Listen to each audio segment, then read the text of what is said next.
Vietnam is stunning, filled with an abundance of natural beauty, delicious food, towering skyscrapers, and incredible culture. Looking around this modern city, it is truly so hard to believe the war ended less than 50 years ago.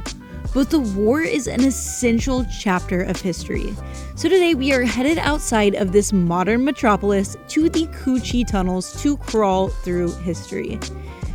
Good morning, Vietnam, and Xin Chào. We're MADison and iVEN, and in today's madventure, we are up bright and early to take a group tour to two of the most important spots to visit in Vietnam, the Cu Chi tunnels and the Mekong River Delta.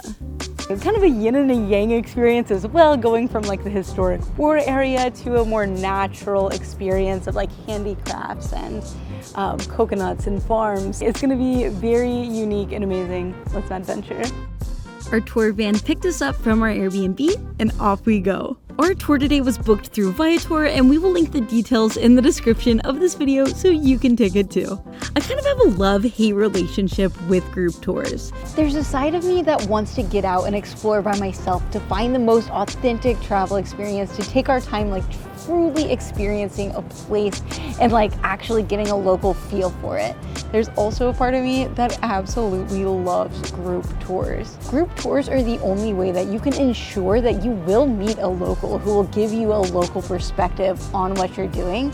And it's like the closest thing to being a kid again. Like you're going on a field trip, you're at summer camp, you're making new friends just for the day that you will most likely never see again in your life. But in that moment, you get the time to build these relationships, to learn from each other, to grow from each other, make these temporary friends. You're on a field trip, you're being taken from place to place. You can't just wander off and do what you want. You have an itinerary and you are just part of the group. And there's something so charming and amazing about that. And today is one of those days. Our first stop is of course a bathroom stop combined with a souvenir shop. But it's actually cool because it's also combined with a handicraft workshop where they're making beautiful artwork out of shells, eggshells, and wood.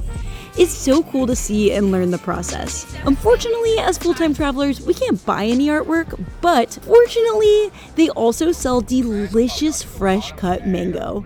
Best road trip snack ever! And after some more driving, we finally made it to the Cu Chi tunnels. These tunnels are known for their role in the Vietnam War, but their history dates back even further. They were originally dug during the War for Independence against the French colonial forces in the 1940s, but in the 1960s, they were greatly expanded by the Viet Cong, creating an extensive, tangled network of tens of thousands of miles of tunnels with multiple levels that stretched from the outskirts of Saigon all the way to the Cambodian border. These tunnels served as hiding spots, supply routes, hospitals, and living quarters for North Vietnamese fighters, and were frequently used to set a variety of booby traps. These guerrilla warfare tactics helped combat the fact that the South Vietnamese and American militaries were much better equipped than the Viet Cong. If you die, no reaction will be in your front. If you turn around, will be in your back. If you die just on the first part, the second part will be like this. Ooh. Wanna try it? And while we passed on the opportunity to test out the booby traps, we did try squeezing into one of the many hiding holes. It is remarkable how well these camouflage you. Although if the soldiers took as long to figure out how to get in as we did, they probably wouldn't have worked nearly as well. No, you wrong. No. Yeah. And then straight your arm. Oh, okay.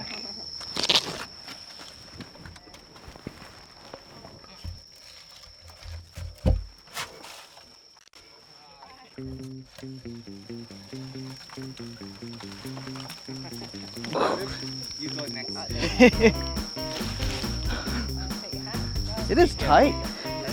It's very tight.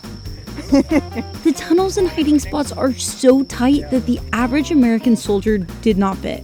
The South Vietnamese and American militaries had to train a special unit of soldiers nicknamed tunnel rats that had a small enough stature to fit inside and detect traps and scout for enemy troops. A lot of the tunnels in use today have been expanded since then to fit a wider variety of tourists.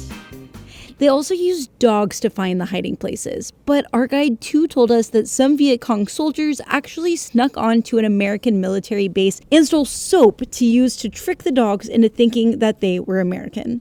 We are in the tunnels right now.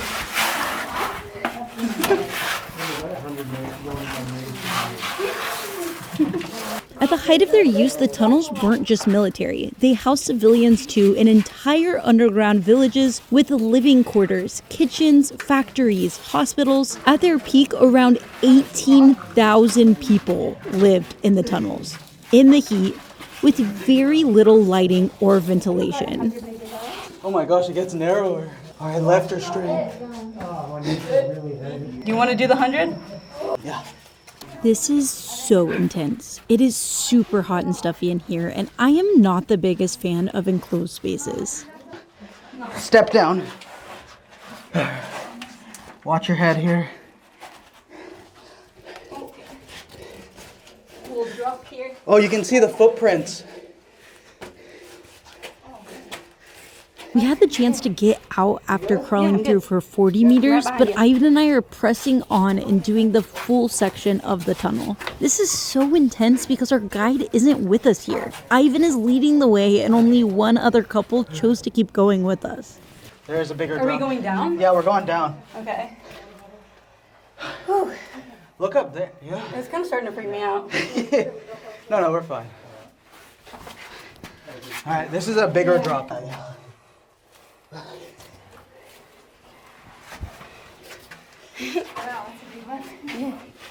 You good? Yeah, I'm good. Okay. I'm right behind you.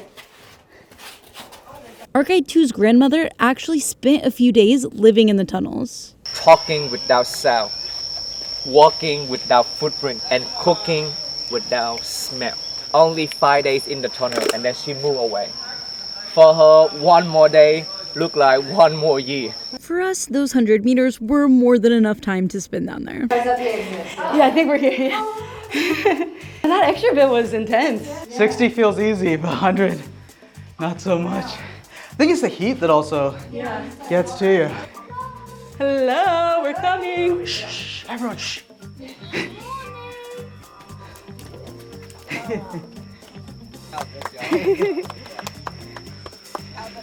It is so hot here, and no breeze can penetrate this dense jungle. And I'm reminded of the fact that this jungle is new.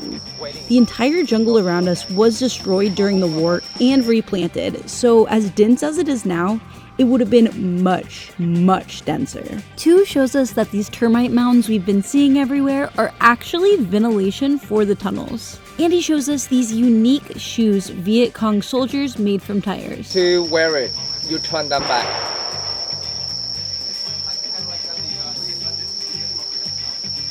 When you go forward, they stop you and go backward. We tired ourselves out crawling through the tunnels, so a quick feast at a nearby restaurant before we head to the next spot.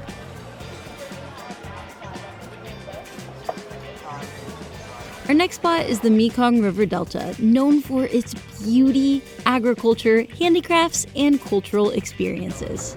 Unfortunately, it is a long drive, so we don't have much time to experience too much of it. But what we do see is beautiful.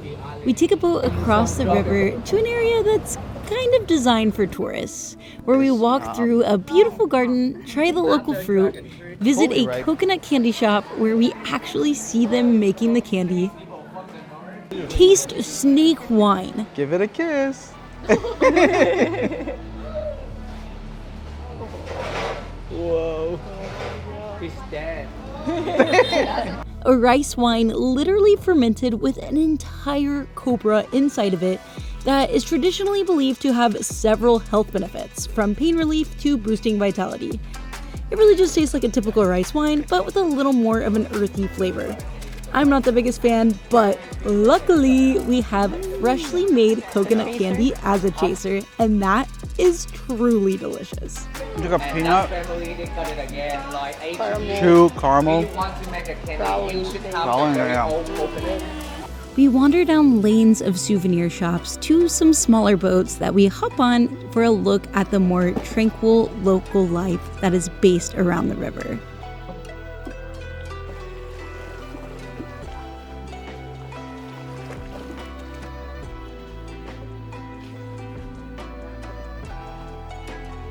It is so lovely and peaceful.